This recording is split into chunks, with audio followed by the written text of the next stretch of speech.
Praise Lord. ദൈവനാമത്തിൻ്റെ മഹത്വമുണ്ടാകട്ടെ. എന്നെ കേൾക്കുന്ന എല്ലാ പ്രിയപ്പെട്ടവർക്കും വരുന്ന കർത്താവായ യേശു ക്രിസ്തുവിൻ്റെ നാമത്തിൽ ഞാൻ എൻ്റെ സ്നേഹവന്ദനങ്ങളെ അറിയിക്കുന്നു. ഫൊർഗീവ്നെസ്സിന് ഒരു സീക്രട്ട് ഫോമുലായുമില്ല. ഫൊർഗീവ്നെസ്സിന് ഒരു മാജിക് വേർഡുമില്ല. പക്ഷേ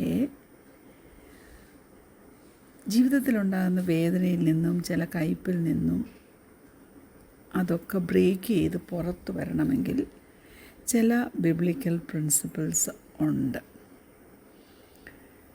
ഇന്നൽപ്പം നേരത്തെ ചിന്തയ്ക്കായിട്ട് 2 തിമോത്തിയോസ് 3 അധ്യായം അതിൻ്റെ 12 വാക്യം. എന്നാൽ ക്രിസ്തുയേശുവിൽ ഭക്തിയോടെ ജീവിപ്പാൻ മനസ്സുള്ളവർക്കെല്ലാം ഉപദ്രവം ഉണ്ടാകും. Praise God. ഞാൻ ഇന്ന് രാവിലെ കാലം എൻ്റെ പ്രിയപ്പെട്ടവരോട് ഒരു കാര്യം പറയട്ടെ. ഈ ഫൊർഗീവ്നെസ്സിന് വലിയൊരു സറണ്ടറൊന്നും ആവശ്യമില്ല. അത് ഒരു മെത്തേഡ് ഫൊർഗീവ്നെസ്സിന് വേണ്ടി പഠിച്ചു വെക്കാനൊന്നുമില്ല. പക്ഷേ അതൊരു സത്യമാണ്. ഫൊർഗീവ്നെസ് നമ്മുടെ ജീവിതത്തിൽ കാണണം. ഈ ഫൊർഗീവ്നെസ്സിൻ്റെ കൺസെപ്റ്റ് ഉണ്ടല്ലോ, അത് ഞാനിപ്പം എത്ര ദിവസത്തെ ക്ലാസ് പറഞ്ഞാലും നിങ്ങളത് കേട്ടാലും നിങ്ങൾക്ക് പുതുമയായിട്ടൊന്നും തോന്നത്തില്ല. ആവശ്യമുള്ളൊരു കാര്യമാണെന്ന് നല്ല ബോധ്യം മനസ്സിൽ വെച്ചുകൊണ്ട് തന്നെയാണ് എൻ്റെ പ്രിയപ്പെട്ടവരിത് കേൾക്കുന്നുള്ളതെന്ന് എനിക്കറിയാം. പക്ഷേ നമ്മൾ മിക്കവരുടെയും പ്രശ്നം എന്താണെന്ന് വെച്ചാൽ നമുക്ക് ഫൊർഗീവ്നെസ്സിനെ പറ്റി വലിയതായിട്ടൊന്നും അറിയത്തില്ല. Praise God. കാരണം അൺഫൊർഗീവ്നെസ് നമ്മുടെ ഹൃദയത്തിലുണ്ടെന്നുള്ളത് അക്നോളജ് ചെയ്യുവാൻ നമുക്ക് കഴിയത്തില്ല, അല്ലെങ്കിൽ നമുക്ക് മനസ്സില്ല. എന്നിട്ട് ഒരു ചോയ്സ് ഫൊർഗീവ് ചെയ്യാൻ വേണ്ടി എടുക്കാൻ ഒരുക്കമില്ല. ഞാൻ പറയുന്നത് ശരിയല്ലേ? Almost every one has someone they haven't forgiven. അതെ, തീർച്ചയായിട്ടും ഉണ്ടെന്നേ. കള്ളത്തരം പറയില്ല കേട്ടോ. നമുക്ക് ക്ഷമിക്കാൻ പറ്റാത്ത ചിലതെങ്കിലും ഇല്ലയോ? ഞാൻ നിങ്ങളോടിത് പറയുമ്പോഴും ഞാനും കേൾക്കുന്ന ഒരാളെ പോലെ തന്നെ ഞാൻ പറയുന്നത് ഞാൻ കേൾക്കുക. Praise God.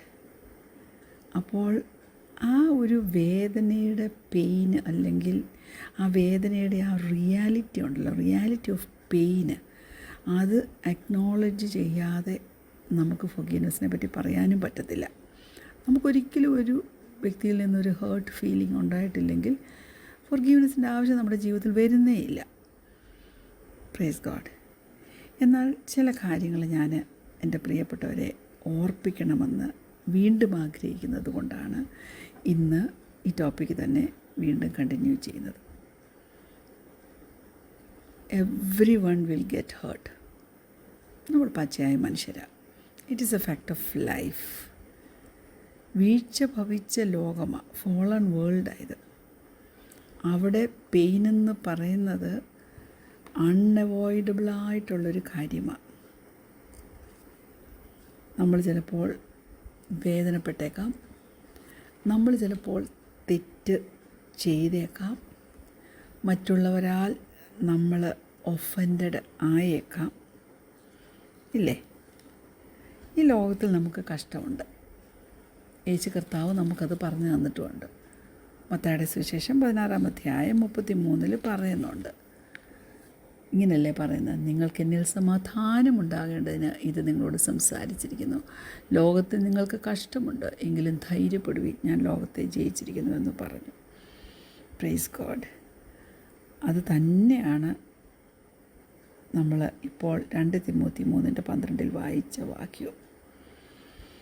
അപ്പം നമ്മൾ ഗോഡ്ലി ആയിട്ടുള്ള ഒരാളാണോ, ഒരു ഭക്തനാണോ, ഭക്തിയാണോ എന്നുള്ളതൊന്നുമല്ല വിഷയം. എന്നാൽ നമുക്ക് നിത്യമായ ഒരു അനുഗ്രഹം നമ്മുടെ ജീവിതത്തിൽ പ്രാപിക്കണമെങ്കിൽ നമ്മുടെ ജീവിതത്തിൽ ഒബീഡിയൻസ് കാണണം. പ്രോബ്ലംസും പെയിനും ഒക്കെ നമ്മുടെ ജീവിതത്തിൽ വന്ന് നമ്മൾക്ക് ബുദ്ധിമുട്ട് സൃഷ്ടിച്ചേക്കാം. പക്ഷെങ്കിൽ നമ്മുടെയൊക്കെ ജീവിതത്തിൻ്റെ ഒരു ബാക്ക് ഡ്രോപ്പ് ഉണ്ടല്ലോ, ആ ബാക്ക് ഡ്രോപ്പിനെ നമ്മുടെ സാഹചര്യങ്ങൾ അഫക്റ്റ് ചെയ്തേക്കാം. അത് നമ്മുടെ ജീവിതത്തിലൊക്കെ ചില അനുഭവങ്ങൾ കുത്തിവെച്ചേക്കാം. എന്നാൽ ആ സാഹചര്യങ്ങൾ ഒരിക്കലും പിന്നീടുള്ള നമ്മുടെ ജീവിതത്തിൽ നമുക്ക് ക്ഷമിക്കാനുള്ള ശക്തിയെയും മറ്റു ഗുണങ്ങളെയും ഒന്നും കൺട്രോൾ ചെയ്യുവാൻ ഇടയാകരുത്. നമ്മുടെ ഹാപ്പിനെസ്സും നമ്മുടെ വെൽബീയിങ്ങും എല്ലാം ഡിറ്റർമിൻ ചെയ്യുന്നത് നമ്മുടെ ജീവിതത്തിൽ സംഭവിക്കുന്ന ഓരോ കാര്യങ്ങൾ കൊണ്ട് ആണോ ആശ്രയിച്ചിരിക്കുന്നത്? അങ്ങനെയാണെങ്കിൽ നമ്മളെപ്പോഴും വിക്ടിംസ് ആയിരിക്കും. കാരണം നമ്മുടെ കൺട്രോളിനപ്പുറമായിട്ടുള്ള പല സംഗതികളും നമ്മുടെ ജീവിതത്തിൽ, എൻ്റെ ജീവിതത്തിൽ മിക്കവാറും അല്ലെങ്കിൽ ദിനംതോറും തന്നെ ഉണ്ടായിക്കൊണ്ടായിരിക്കുന്നതല്ലേ. Praise God. അങ്ങനെയുള്ളൊരു കാഴ്ചപ്പാട് നമുക്കുണ്ടെങ്കിൽ നമുക്ക് പ്രത്യാശയ്ക്ക് വകയില്ല ദൈവമക്കളെ. ഹല്ലേലൂയ. നമ്മളെ ട്രീറ്റ് ചെയ്താലും നമ്മളെ മിസ്ട്രീറ്റ് ചെയ്താലും ഏത് ഡിഗ്രിയിൽ, ഞാൻ പറയട്ടെ, നമ്മെ നശിപ്പിക്കുവാൻ ജീവിതത്തിൽ കടന്നു വരുന്ന അനുഭവങ്ങളെ നാം അനുവദിച്ചു കൊടുക്കരുത്. പലപ്പോഴും അനുവദിച്ചു കൊടുത്താൽ നമ്മൾ ഡിസ്ഫങ്ഷനലായിട്ട് മാറിപ്പോവും. നമുക്ക് കറക്റ്റായിട്ടുള്ള ഒരു കാര്യം ചൂസ് ചെയ്യുവാൻ, പ്രത്യാശയോടെ ഒന്ന് മുന്നോട്ട് പോകുവാൻ, ലൈഫിലെ സർക്കംസ്റ്റൻസസിനോട് റെസ്പോണ്ട് ചെയ്യേണ്ട പോലെ റെസ്പോണ്ട് ചെയ്യാൻ പറ്റാതെ ഒക്കെ പോകും. ഒരു കാര്യം ഞാൻ പറയട്ടെ എൻ്റെ പ്രിയപ്പെട്ടവരോട്, നമ്മളെങ്ങനെ അനുഭവങ്ങളോട് റെസ്പോണ്ട് ചെയ്യുന്നു എന്നതനുസരിച്ചാണ് നമ്മുടെ ജീവിതത്തിൻ്റെ ഔട്ട്കം എന്തായിരിക്കുമെന്നുള്ളത് തീരുമാനിക്കപ്പെടുന്നത്. Praise the lord. ഹല്ലേലൂയ. അതുകൊണ്ട് ഒരു വാക്യം ഞാൻ നിങ്ങളുടെ ശ്രദ്ധയിൽ കൊണ്ടുവരട്ടെ. കൊലോസ് ലേഖനം 3-ാം അധ്യായം അതിൻ്റെ 13-ാം വാക്യം. Colossians chapter 3 verse 13. അന്യോന്യം പൊറുക്കുകയും ഒരുവനോടൊരുവന് വഴക്കുണ്ടായാൽ തമ്മിൽ ക്ഷമിക്കുകയും ചെയ്യുവിൻ. കർത്താവ് നിങ്ങളോട് ക്ഷമിച്ചതുപോലെ നിങ്ങളും ചെയ്യുവിൻ. ഇവിടെ ഇംഗ്ലീഷിൽ പറയുന്നത് എനിത്തിങ് എഗൻസ്റ്റ് എനിവൺ. ആ ഒരു സെൻറ്റൻസ് ഒരുമാതിരി മിക്ക ഏരിയയെ നമ്മുടെ ജീവിതത്തിൽ കവർ ചെയ്യുന്നുണ്ടല്ലേ. No offence is too great. No offender is beyond the boundary to which our forgiveness must extend. ദൈവവുമായിട്ടുള്ള നമ്മുടെ ഫെലോഷിപ്പിന് ആവശ്യമായിരിക്കുന്നത് നമ്മുടെ സ്വഭാവത്തിൽ നാം എടുക്കേണ്ട ചില ഡിറ്റർമിനേഷനാണ്. അതുകൊണ്ട് നമ്മൾ വിശ്വാസികളാണ്. ഇപ്പോഴും നമ്മുടെ ജീവിതത്തിൽ അൺഫോർഗീവ്നെസ് നിലനിൽക്കുന്നുണ്ടോ എന്ന് തോന്നിയാൽ ദൈവമക്കളെ, നമ്മുടെ ഹൃദയം തീർച്ചയായിട്ടും ഡിസൊബീഡിയൻസിൽ കിടന്ന് കുടുങ്ങിയിരിക്കുക. ഈ ഫോർഗീവ്നെസ് എന്ന് പറയുന്നത് ടേക്ക് യോർ ലീവ് ഓപ്ഷൻ അല്ല. സൂപ്പർ ക്രിസ്ത്യൻസ് മാത്രമല്ല ക്ഷമിക്കുന്നത്. ഇത് അൺനാച്ചുറലായിട്ടുള്ളൊരു കാര്യമല്ല ഞാൻ പറയുന്നത്, സൂപ്പർ നാച്ചുറലായിട്ടുള്ള കാര്യമാണ് പറയുന്നത്. ഹല്ലേലൂയ. ഫോർഗീവ്നെസ്സിനെ പറ്റിയുള്ള സംഗതി അത്ര ഈസി ഒന്നുമല്ല, അതിന് യാതൊരു സംശയവുമില്ല. അത് ചിന്തിക്കും തോറും നമുക്ക് ഹാർഡായിട്ടേ വരത്തുള്ളൂ, ഹാർഡായിട്ട് നമുക്ക് തോന്നുകയും ചെയ്യും. Praise God. ജീവിതത്തിലുണ്ടായിരിക്കുന്ന ചില മുറിവുകളും ചില മുറിപ്പാടുകളും നമ്മളെ ഹേർട്ട് ചെയ്യുന്നില്ലെങ്കിൽ കൂടെ എല്ലാ സമയവും ഏകദേശം അതുപോലെയുള്ള അനുഭവങ്ങൾ വരുമ്പോൾ നാം മടങ്ങി അതിലേക്ക് പോകാറില്ലേ. അതുകൊണ്ട് ക്ഷമിക്കാതെ ഇരുന്നാൽ സംഗതികൾ വേഴ്സാകത്തേ ഉള്ളൂ. തന്നെത്താൻ നാം ജസ്റ്റിഫൈ ചെയ്യരുത്.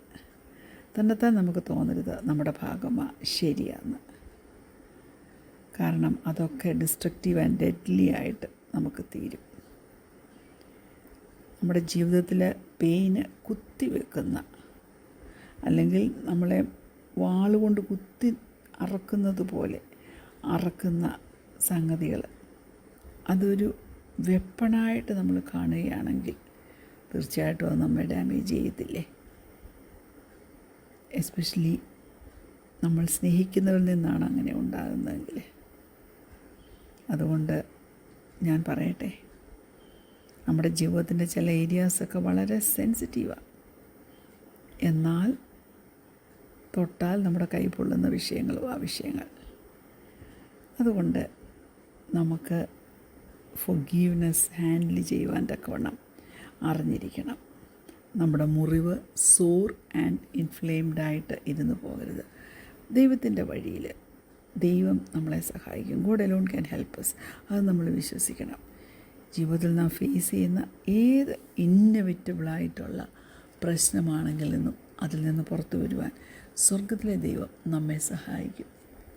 യോഹന്നാൻ്റെ സുവിശേഷം 8-ാം അധ്യായം 32-ാം വാക്യം ഇങ്ങനെ പറയുന്നു: സത്യമറിയുകയും സത്യം നിങ്ങളെ സ്വതന്ത്രന്മാരാക്കുകയും ചെയ്യും. ഹല്ലേലൂയ. അതുകൊണ്ട് ദൈവമക്കളെ, ചൂസ് ഫോർഗീവ്നെസ്. എന്നിട്ട് ദൈവത്തിൻ്റെ സത്യത്തിൽ നടക്കുക. നമ്മുടെ യാത്ര സ്വാതന്ത്ര്യത്തിലേക്ക് ആകും. അതിന് ദൈവം നിങ്ങളെ ഓരോരുത്തരെയും സഹായിക്കട്ടെ. കണ്ണുകളടയ്ക്കാൻ പ്രാർത്ഥിക്കാം. കർത്താവേ, ഞങ്ങൾ ചൂസ് ചെയ്യുന്നത് ഞങ്ങളുടെ ജീവിതത്തിലുണ്ടായ മുറിവുകൾ, വേദനകൾ, അതേ നോക്കി ഇരിക്കാതെ ഞങ്ങൾ ചൂസ് ചെയ്യുന്നത് അതെല്ലാം ക്ഷമിച്ച് കളവാൻ, അതെല്ലാം മറന്നു കളവാൻ ഞങ്ങളെ ഇടയാക്കുന്ന, ഞങ്ങൾക്ക് സ്വാതന്ത്ര്യം തരുന്ന ആ വലിയ സത്യത്തിലേക്ക് ഞങ്ങളെ വഴി നടത്തുവാൻ്റെ കൊണ്ടും സ്വർഗത്തിലെ ദൈവത്തിന് പ്രസാദം തോന്നുമാറാകണം. ഞങ്ങൾ താഴ്ത്തി സമർപ്പിക്കുന്നു. പ്രാർത്ഥന കേട്ടതിനാൽ സ്തോത്രം. യേശുവിൻ്റെ നാമത്തിൽ തന്നെ ആമേൻ. Praise the lord. God bless.